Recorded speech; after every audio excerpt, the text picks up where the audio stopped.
हर्षित landmark, सपनों का घर जैसा आप चाहते हैं हम बनाते हैं। 1, 2 एवं 3 BHK ready position flats. Call 9827321321।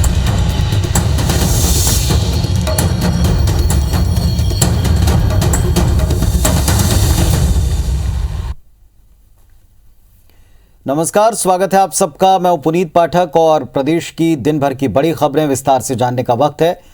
Chhattisgarh में प्रशासनिक मशीनरी में कसावट लाने के लिए मुख्यमंत्री भूपेश बघेल एक बार फिर एक्शन में हैं और इस क्रम में मुख्यमंत्री ने कलेक्टर्स की मैराथन मीटिंग लेकर पूरे प्रदेश का हाल जाना। कलेक्टर्स कॉन्फ्रेंस में सीएम ने विकास के कामों की प्राथमिकता तय करते हुए कानून व्यवस्था की समीक्षा की। साथ ही सभी जिलों के कलेक्टर को सोशल मीडिया के माध्यम से अफवाह और दुष्प्रचार करने से रोकने का निर्देश दिया।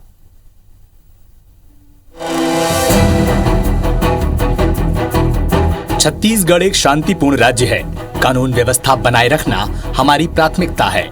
सोशल मीडिया के माध्यम से फैल रहे गलत तथ्यों का खंडन करें और अफवाहों को फैलने न दें। रायपुर के सर्किट हाउस में कलेक्टर्स कॉन्फ्रेंस के दौरान सीएम भूपेश बघेल ने कवर्धा विवाद का उदाहरण देते हुए ये बातें कही। सीएम ने सभी जिलों के कलेक्टर्स की क्लास लेते हुए कहा कि मुझे विरोध प्रदर्शन से परहेज नहीं, लेकिन योजनाबद्ध तरीके से माहौल बिगाड़ने की साजिश को सफल नहीं होने देना है। मुख्यमंत्री ने इसके लिए जिले का सूचना तंत्र विकसित करने का निर्देश दिया। कलेक्टर्स कॉन्फ्रेंस में मुख्यमंत्री ने कहा कि सोशल मीडिया के जरिए फैलाए जा रही अफवाहों का अपने सूचना तंत्र के जरिए खंडन करें। आजकल जिस प्रकार से प्रायोजित तरीके से घटना को बढ़ा चढ़ाकर बताया जा रहा है और उस प्रकार से एक विश्वास पैदा करने की जो कोशिश हो रही है, इसके लिए बहुत जरूरी सचेत रहने की। तो कानून व्यवस्था सबसे ऊपर है, उसके बाद सारे निर्माण एजेंसियां हैं, सारे विभाग हैं, उन सबके कार्य। 6 घंटे से ज्यादा देर तक चली मैराथन बैठक में कानून व्यवस्था की समीक्षा के साथ मुख्यमंत्री ने सभी जिलों में संचालित विकास कार्यों का हाल जाना। इस दौरान सीएम ने कलेक्टर्स को धान खरीदी, राजस्व प्रकरण का निराकरण, रोका छेका अभियान, न्याय योजना और गौठान योजना समेत राज्य सरकार की सभी योजनाओं को आम लोगों तक समय सीमा के भीतर पहुंचाने के निर्देश दिए। मुख्यमंत्री एक्शन मोड में आए तो बीजेपी को चुटकी लेनी ही थी। पूर्व मुख्यमंत्री रमन सिंह ने आरोप लगाया कि प्रदेश में प्रशासन नाम की चीज नहीं। उन्होंने कलेक्टर्स को कलेक्शन एजेंट भी बताया। कलेक्टर शब्द को अंग्रेजों ने लाया था, वो कलेक्टिंग एजेंट था। कलेक्ट करने वाला को कलेक्टर कहा जाता था। भूपेश सरकार ने उसको 100% साबित कर दिया। उनके लिए भ्रष्टाचार का पैसा कलेक्ट करने वाला अधिकारी कलेक्टर हो चुका है और जुआ सट्टा खिलाने वाले जो योग्य होते हैं उनको एसपी की पोस्ट में बड़े बड़े जिलों में देने का काम हो रहा है। तो ऐसा हालत तो हिंदुस्तान में किसी राज्य में नहीं होगा। हमको पता है 15 साल में कलेक्टरों से कैसे कलेक्ट कराते थे, एसपी से कैसे कलेक्ट कराते थे। रमन सिंह जी को नहीं पता तो घर वालों से पूछ ले, बताने की जरूरत नहीं है। आज किसी कलेक्टर एसपी की पोस्टिंग उस प्रकार से नहीं होती है जिस प्रकार से रमन सिंह के कार्यकाल में होते थे। ये बताने की कोशिश न करे। यदि उंगली दिखाते हैं तो 3 उंगली उनकी तरफ उठती है। आने वाले दिसंबर में भूपेश सरकार को सत्ता में आए 3 साल पूरे हो जाएंगे। 2023 का विधानसभा चुनाव भी अब करीब ही है। विपक्ष जिस आक्रामक अंदाज में सरकार को विभिन्न मुद्दों पर घेरने की कोशिश कर रहा है, तो जरूरी है कि कांग्रेस चुनाव मैदान में जब भी उतरे तो उसे जनता के आक्रोश का सामना न करना पड़े, बल्कि उसके पास अपने वोटर्स को बताने, दिखाने और रिझाने के लिए ठोस उपलब्धियों की फहरिस्त हो और प्रशासन के साथ के बिना सरकार के लिए अपनी महत्वाकांक्षी योजनाओं को धरातल पर पहुंचाना इतना आसान नहीं होगा। सौरभ सिंह परिहार के साथ राजेश मिश्रा, IBC 24 रायपुर। बलरामपुर जिले के दौरे पर पहुंचे कांग्रेस के राष्ट्रीय सचिव और छत्तीसगढ़ प्रदेश प्रभारी सप्तगिरी शंकर उल्का ने एक बड़ा बयान दिया। उन्होंने कहा कि छत्तीसगढ़ में हमारे मुख्यमंत्री भूपेश बघेल हैं। 2.5 साल की सरकार वाली बात या सीएम वाली बात मीडिया की उपज है, ऐसी कोई बात वास्तव में है ही नहीं। सप्तगिरी शंकर उल्का ने कहा कि सर्वे में भूपेश बघेल देश के नंबर 1 सीएम बनकर उभरे। उन्होंने कहा कई बार मुख्यमंत्री और प्रभारी PL पुनिया भी ये कह चुके हैं कि 2.5 साल जैसी कोई बात नहीं। सीएम हमारे भूपेश बघेल जी है एंड वो एक वोटिंग भी आया था जिसमें नंबर 1 सीएम इंडिया के खेला है आईएनएस वोटिंग में। तो अभी वैसे कुछ बात ही नहीं चल रही, हमारे मुख्यमंत्री भूपेश जी है एंड उतना ही कहना है। तो अभी वो 2.5 साल का जो फॉर्मूला है ये मीडिया का स्पेकुलेशन है, इसके बारे में खुद Bhupesh Baghel ji, PL Punia ji and TS Singh ji खुद बोल चुके हैं, उसके बारे में और ज़्यादा मुझे कुछ कमेंट नहीं देना है। नारायणपुर जिले में धान उपार्जन केंद्र कोचवाही में धान की बोरियों के बीच में रेत भरने का सनसनीखेज मामला सामने आया। इसके बाद प्रदेश की राजनीति में आरोप प्रत्यारोप का सिलसिला शुरू हो गया। बीजेपी और आम आदमी पार्टी धान की बोरियों में रेत भरकर लाखों रुपए का खेल करने वाले अधिकारियों के खिलाफ मुकदमा दर्ज करने की मांग कर रही। वहीं कोचवाही में भ्रष्टाचार के मामले सामने आने के बाद रमन सिंह ने कहा, अब हालात हैं कि छत्तीसगढ़ में नीचे स्तर से लेकर ऊपरी स्तर तक बेईमानी है। धान के बोरे में सरकार के अफसर और कर्मचारी 2 से 4 किलो तक रेत डाल रहे हैं। अपने आप में भ्रष्टाचार का यह नया प्रयोग कांग्रेस सरकार में हो रहा है। इस बारे में तत्काल कार्रवाई होनी चाहिए।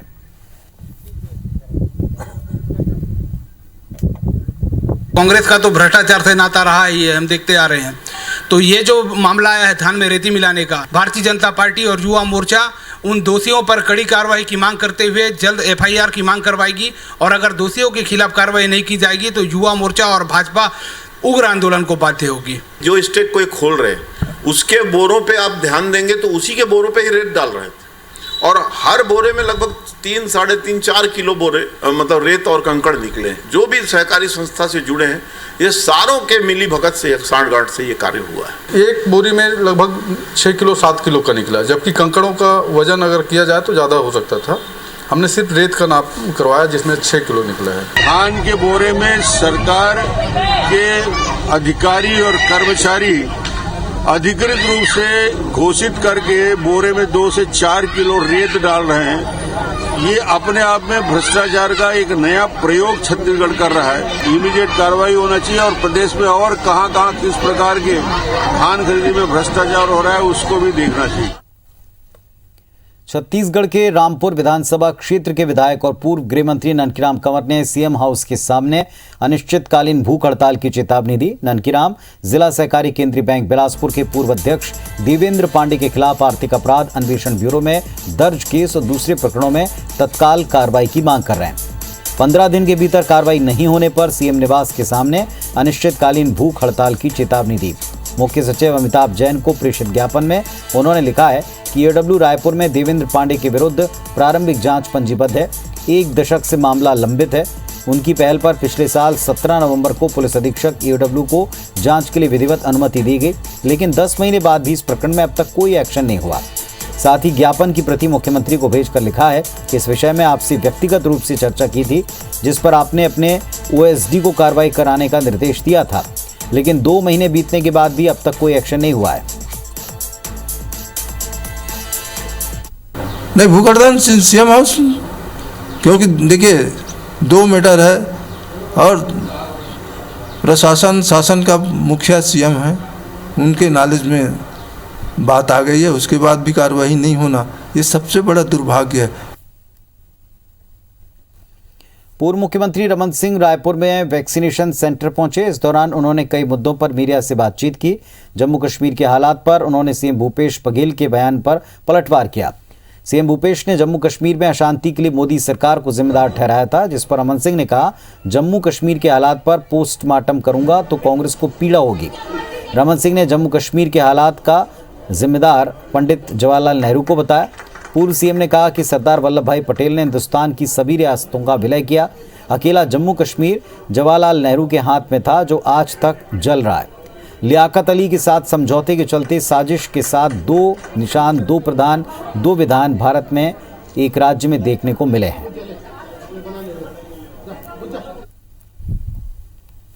अब उसमें यदि पोस्टमार्टम करूंगा तो उनको फिर पीड़ा होने लगती। जम्मू कश्मीर के हालत में लाने का क्रेडिट और श्रेय यदि किसी को जाता है पंडित जवाहरलाल नेहरू को जाता है।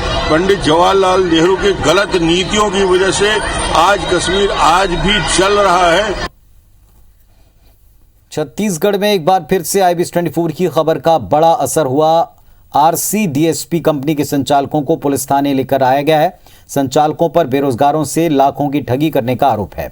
सुबह से बड़ी संख्या में पीड़ित डीडी नगर थाने पहुंचे। नौकरी दिलाने के नाम पर युवाओं से पैसा लेने वाली RCDSP नाम की कंपनी पर पुलिस ने दबिश दी थी, जिसके बाद प्रदेश के अलग अलग शहरों गरियाबंद, धमतरी, कवर्धा, सरगुजा, बालोद, अंबिकापुर से पीड़ित रायपुर पहुंचे। पीड़ितों का आरोप है कि नौकरी के नाम पर कंपनी संचालकों ने 2.5 से 3 लाख रुपए लिए थे। रायपुर के रायपुरा में ये कंपनी संचालित थी, जिसका खुलासा IBS 24 ने किया था। इसके बाद RCDSP के संचालकों को पुलिस थाने लेकर आए।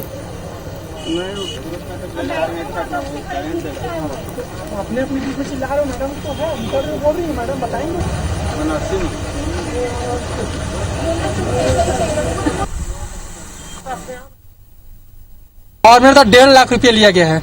होमकांत साहू, प्रवीण भारद्वाज और जितेंद्र देवगन द्वारा 1.5 लाख रुपये लिया गया है सरकारी गवर्नमेंट जॉब दिलाने के लिए, और अभी तक इसका कुछ पता नहीं है।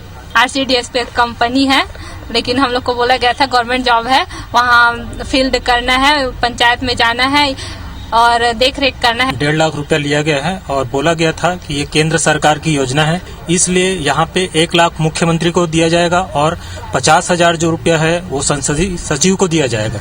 ऐसा करके ये झांसा दिया गया, हमको ठगा गया है। गंगरेल डुबान संघर्ष समिति ने जल संसाधन विभाग में रिक्त पदों पर प्रभावितों को नौकरी देने की मांग को लेकर SDM को एक ज्ञापन सौंपा। साथ ही मांग न पूरी होने पर आने वाले दिन में उग्र आंदोलन की चेतावनी दी। गंगरेल डुबान संघर्ष समिति का कहना है कि गंगरेल, सौंढूर, दुधावा और माडमसिल्ली बांध बनाने के लिए जिन लोगों ने अपनी जमीन दी, उनको शासन की तरफ से किसी तरह की मदद नहीं मिली। इसके चलते गंगरेल डुबान संघर्ष समिति ने जल संसाधन विभाग में रिक्त पदों पर डुबान वाले इलाकों से प्रभावित लोगों को नौकरी देने की मांग की है।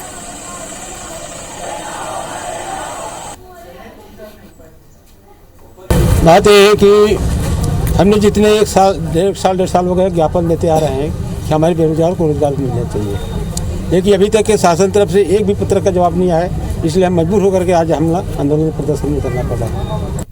बस्तर जिले के नगरनार थाने के छत्तीसगढ़ ग्रामीण बैंक के खाता धारकों से ठगी का मामला सामने आया। खाता धारकों के अकाउंट से 1 करोड़ रुपए से अधिक की रकम निकाले जाने से हड़कंप मचा है। इस मामले में बैंक ने अपने कैशियर के खिलाफ FIR दर्ज करवाई, लेकिन पूरे मामले को लेकर पीड़ित ग्रामीणों ने जांच के अलावा कलेक्टर से लेकर शिकायत की। ग्रामीणों को आशंका है कि घोटाला 2 करोड़ से अधिक का हो सकता है। कलेक्टर मामले में जांच की बात कहते हैं।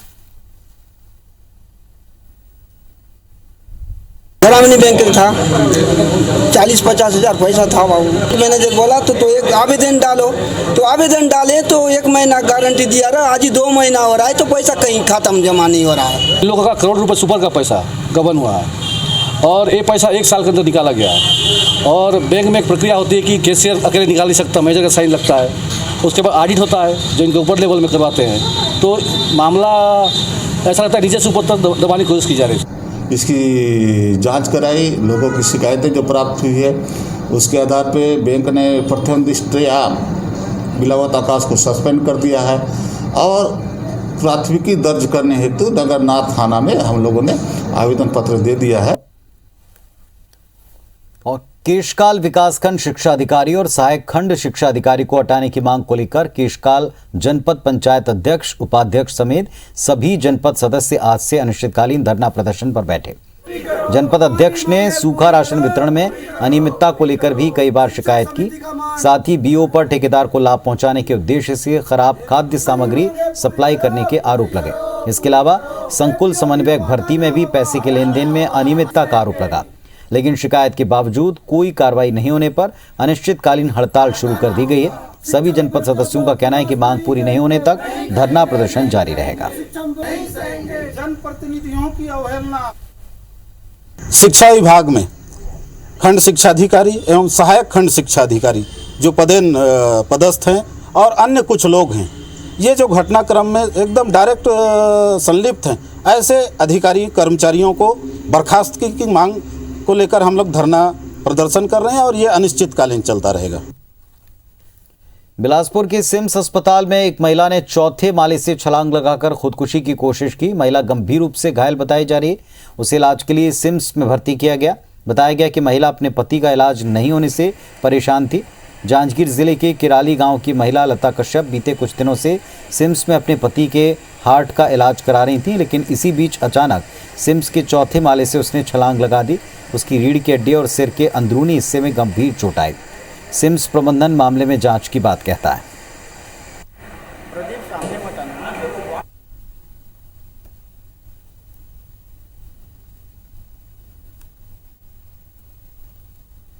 इसके बाद इस वार्ड से उस वार्ड के, उस वार्ड से फिर इधर किए। इसके बाद हम लोग 3-4 दिन से परेशान होते रहे। बीच बीच में बोलती रही कि कैसे करें, क्या करें। डॉक्टर आ नहीं रहे, इलाज नहीं रहा। पेशेंट का अटेंडेंट थी जो देखने के लिए आई थी। उसके बाद वो जाके कूद गई छत से। नीचे का जो साइड बना है उसमें लगी है और उसके जांच में पाया गया कि उसकी रीढ़ की हड्डी में थोड़ी सी चोट है और सीटी हमारे इसका हो रहा है, अभी स्टेबल है पेशेंट। कवर्धा में हुए दो पक्षों के बीच के विवाद मामले में दुर्ग में गिरफ्तार 18 आरोपियों को जमानत पर रिहा कर दिया गया। करीब 17 दिन से सभी दुर्ग केंद्रीय जेल में बंद थे। इन पर विभिन्न धाराओं के तहत आरोप लगा था। कुल 77 आरोपियों को कवर्धा से दुर्ग जेल लाया गया था। कवर्धा के जिला जज ने इन्हें जमानत दी। इसके बाद भाजपा और बजरंग दल के बहुत से पदाधिकारी इनके स्वागत के लिए जेल पहुंचे। वहां सभी को माला पहनाकर स्वागत किया गया और फिर सभी ने मिलकर हनुमान चालीसा का पाठ किया। इसके बाद बस में सवार होकर कवर्धा के लिए रवाना हो गए।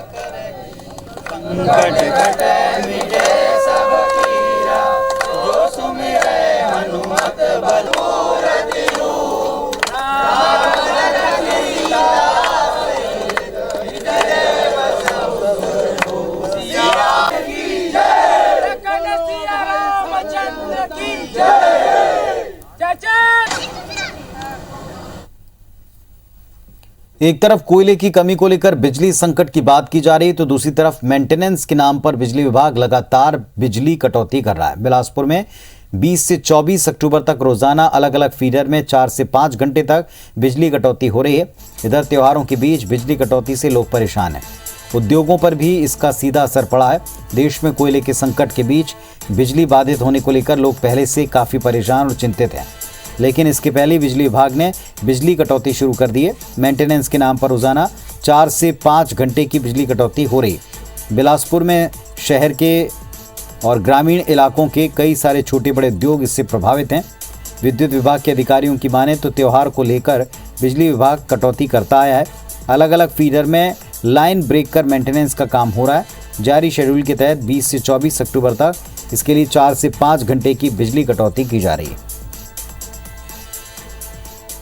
दैनिक जीवन की सहूलियतें जो बिजली से जुड़ी हुई हैं और जिन पे हम बिल्कुल निर्भर थे, वो आज हमको उनके अभाव में तकलीफ़ का सामना करना पड़ रहा है। मैंने गांव का एरिया देखा है। गांव में मैं रहता हूं, खेती करने जाता हूं, खेती देखता हूं, आधा पौन घंटे बिजली कटौती होती। लेकिन शहर में इस तरीके से अंधेरगर्दी जो मचा रखा है वो तो बहुत गलत तरीका है। दिवाली के दौरान सभी लोगों को निर्बाध विद्युत आपूर्ति हो सके, इसके लिए मेंटेनेंस कर रहे हैं। हम लोग अभी शुरू किए हैं। मिनिमम 3 घंटे लगता है, 3 से 4 घंटा, 4.5 घंटा तक। यदि ज़्यादा काम हो जाता है तो 4.5 घंटा तक भी होता है।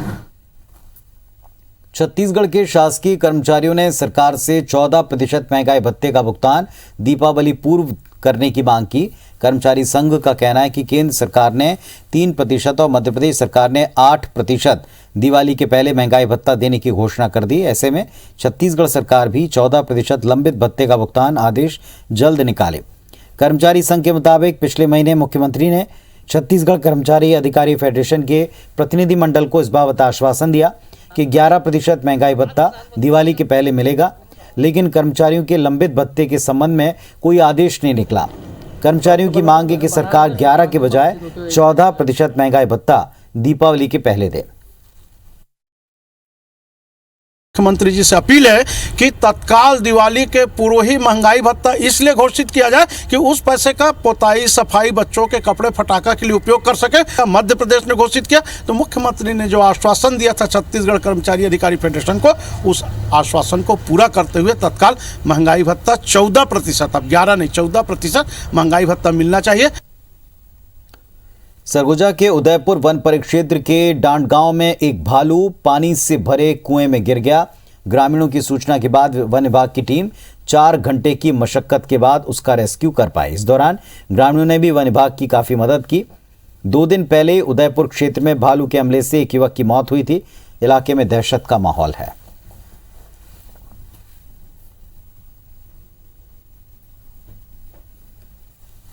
तो इस बुलेटिन में फिलहाल इतना ही। खबरों और अपडेट्स के लिए आप देखते रहें IBC 24। नमस्कार।